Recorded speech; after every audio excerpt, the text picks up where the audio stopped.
Lenovo has always made great laptops and their budget-friendly lineups have definitely been good. So, can the Lenovo Ideapad 310 80TV keep up to that name?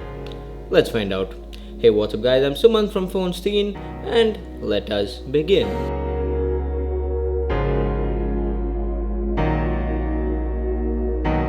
Though the laptop has a metallic look, it is entirely made up of plastic, but sadly, it ain't strong. There is a lot of chassis and screen flex. This might be a cost-cutting idea, but people are willing to spend an extra 1 or 2,000 rupees for a solid build. Lenovo make it more rigid. Moving on, the keyboard has well-spaced keys, but the keystrokes aren't tactile enough. You don't get the feel of clickiness when typing, and sadly it is not backlit. The trackpad is huge but bad. It uses synaptic drivers and the tracking is really poor. The surface is friction filled, which definitely sucks, and the left and right keys are horrible as they refuse to give a satisfying click whatsoever. But all is not bad. There's a good mixture of I/O. On the left there is a pair of USB 2 ports, a DVD writer and a Kensington lock. On the other end, you have a SD card slot, USB 3 which is just a single port, HDMI, Ethernet, VGA port and the charging port. In 2017, I hoped all the ports would have been USB 3, but anyways, the display is a 1080p anti-glare display. It is not IPS, which translates to poor viewing angles, and as you expect, it is not color accurate. So don't have any high hopes of doing any color grading work. It is bright enough to use it outdoors, at least under the shade.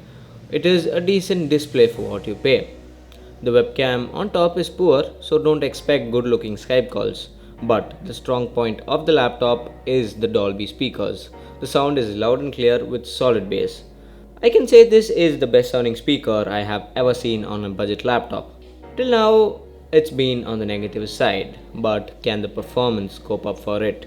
The model I have here has a 7th generation Core i5 dual core processor clocked at 2.5 gigs. With Kaby Lake you get really good optimization in terms of battery life.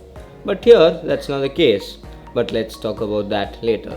It has 8 gigs of DDR4 RAM which can be upgraded to 12 gigs, which is good. For the graphics, it is powered by the Nvidia GeForce 920MX, which is a 2 gig DDR3 GPU. Sadly, this card isn't powerful enough to play your favorite titles even at medium or low settings. Tomb Raider could barely go above the 30 FPS mark even with the laptop plugged in.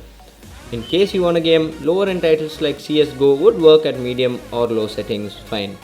And please forget about video editing.